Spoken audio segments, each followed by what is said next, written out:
This Sunday had been dubbed as the Constitution Sunday, coming just days before the Attorney General publishes the draft constitution. But leaders of the mainstream churches have not softened their stand on the document, their areas of concern being the inclusion of the Catholic court in the draft and the abortion clauses. Anglican Archbishop Eliud Wabukala, however, says his church will not engage in a combative campaign against the draft as planned by the other church leaders.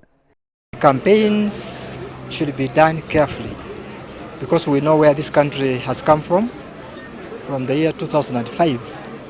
But at the Nairobi Pentecostal Church in Karen, during the ordination of Bishop David Oginde, the church leaders present reiterated their rejection of the draft was firm. I know there are 3 days for the Honorable Attorney General to publish his document, but I'm glad he's here. We pray that in those 3 days, it is all that it took Jesus to rise from the dead. Our Constitution can rise from the dead, and we will rally behind that document. I said the other day that this is a country that is pregnant, and I stopped at that.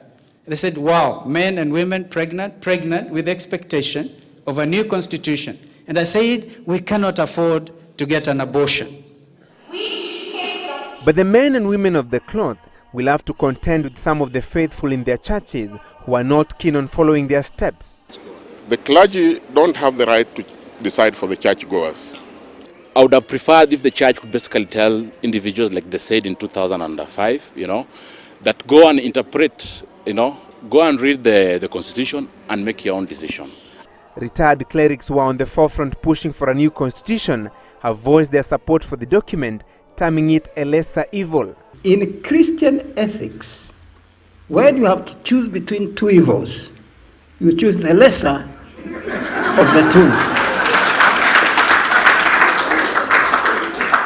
And in this case, the lesser of the two is yes. I want to ask Kenyans to beware of tithing their money to fund negative religiosity. The church leaders are expected to launch the No campaign on Saturday at Uhuru Park. The fate of the draft constitution now lies in the hands of millions of Christians and Kenyans across the nation. And as the Attorney General prepares to publish the draft constitution on Thursday, it is incumbent on all Kenyans to read and understand the contents of the draft before making that critical decision during the referendum day.